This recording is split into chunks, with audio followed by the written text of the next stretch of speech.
aí, já se inscreveu no canal? Não custa nada, você sabia, né? Que não paga pra se inscrever. Não sabia? O pessoal às vezes acha que tem que pagar alguma coisa pra se inscrever. Não, gente. É só clicar em inscrever-se de graça. Não precisa dar número de cartão de crédito, não precisa fazer Pix, não precisa deixar CPF, nada. Só se inscrever. Pronto, acabou. Você já tá inscrito no canal, tá bom? E me ajuda muito. Valeu? Vamos falar de Fluminense 0, Corinthians 1. Por que eu trato como uma vitória improvável?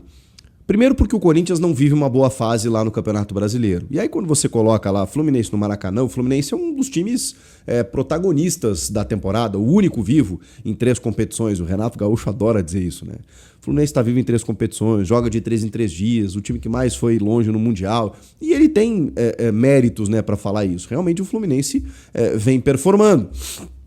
E assim como o Corinthians, também veio da semana Copa do Brasil, desgaste, classificação, aquela coisa toda, né? O Corinthians passou do Furacão, o Fluminense do Bahia. Mas o Fluminense tem Sul-Americana, terça-feira contra o Lanús. E eu, modéstia à parte, conheço o Renato Gaúcho, né? De outros carnavais. Sabia que ele iria preservar o time. Até a gente fez um vídeo pré-jogo aqui, e a prévia tava lá um time meio base titular. Eu falei, mas nem F que ele vai usar esses caras todos. Eu conheço e ele realmente descaracterizou bastante o time. Mesmo assim, foi um Fluminense mais propositivo. Diante disso, jogou melhor que o Corinthians? Isso é muito relativo. Porque eu acho que o Corinthians usou uma estratégia muito boa para sair com a vitória. E aí sair com a vitória também é do futebol, né? O Corinthians pouco chegou ao gol adversário. Acho que foram 2 finalizações e uma no gol. Resultado final 1-0. Acontece.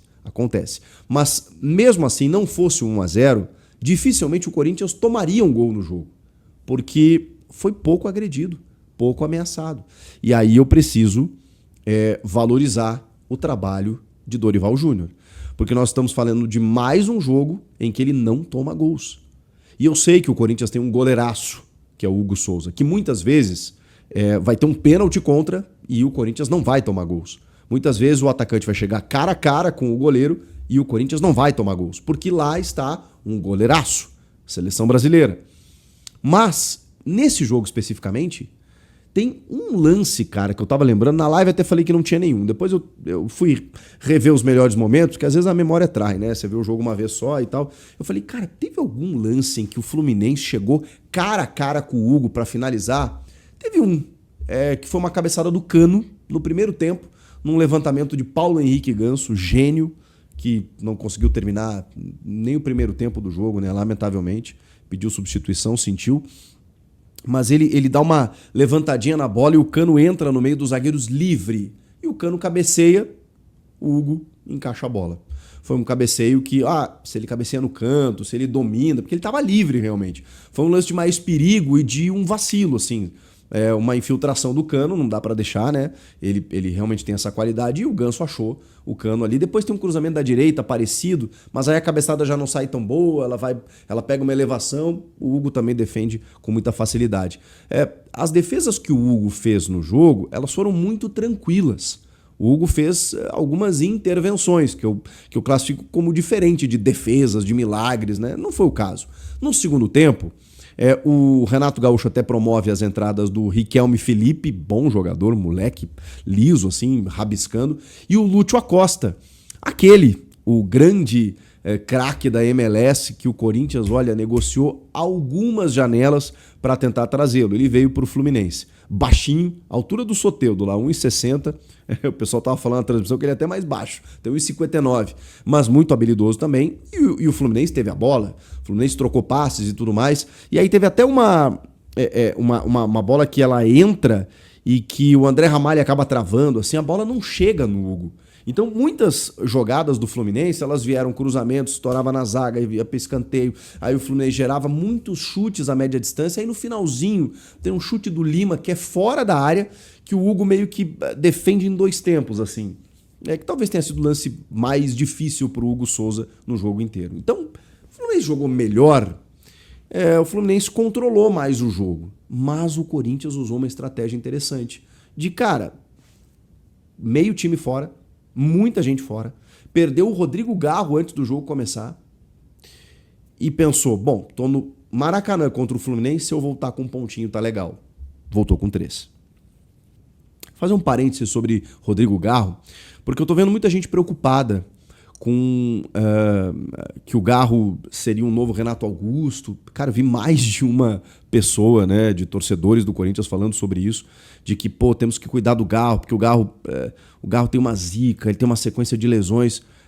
Gente, vamos lá. O Garro tem uma lesão crônica no joelho, realmente. O ano passado ele tomou algumas injeções, agravou o problema. Esse ano ele se ausentou muito do time. Ele mesmo disse, né, que não aguentava muitos jogos, mas a lesão que o tirou do jogo de hoje foram dores na panturrilha. E aí são dores. E aí o Dorival disse na coletiva, cara, quando o jogador sente dor, mesmo que não configure lesão, é difícil de você medir, né? A dor é dor. Então o cara estava sentindo dores, ele não foi pro jogo. Em algum momento a gente vai ter que abrir mão do Garro, porque obviamente ele tem que ser um jogador que ele tem que estar nas suas plenas né, condições físicas e tal para jogar. Não era a questão do joelho hoje. Pode ser que, ok, ele descanse o joelho nesse jogo, aí joga só no final de semana que vem, e aí a gente possa ver o Garro melhor, mas não era o caso, porque daqui a pouco a gente vai achar que o Garro vai começar a se ausentar dos jogos por conta de uma lesão crônica, que daqui a pouco não vai conseguir mais performar e tal. Queria acalmar vocês, acho que não é o caso ainda da gente se preocupar nesse nível com o Rodrigo Garro. O Corinthians cuida dele, né? Ele tem. E o Garro é um cara que, pra ele dizer, ó, tô com dor, não posso ir pro jogo, é porque realmente tinha uma condição ali acima. Porque senão, cara, o Garro, né? A gente sabe o quanto ele joga no sacrifício, o quanto ele gosta de jogar. E tem Copa do Brasil, que é daqui 3 meses. Então, assim, o Corinthians tem que focar agora no Brasileiro para melhorar a sua situação na tabela, que ainda era desconfortável, ainda tá, mas já era muito mais, né? Agora com essa vitória subiu para 9º colocado, pelo menos no sábado, passou o Inter, passou o Fluminense, chegou na primeira parte da tabela, tá 6 pontos do G6, 7 da zona do rebaixamento. Não sei se dá para pensar em Libertadores ainda, mas é um passo importante, porque na sequência vem Flamengo em casa e o Inter fora. São 2 jogos duríssimos. Eu sei que o Inter tá numa fase horrorosa, mas é 1º de outubro esse jogo, né? Sabe-se lá, tem Grenal final de semana que vem, se o Inter vai trocar de técnico, vai dar uma remobilizada, vai ganhar o Grenal, vai vir embalado, não sei. Então tem muito tempo ainda, né?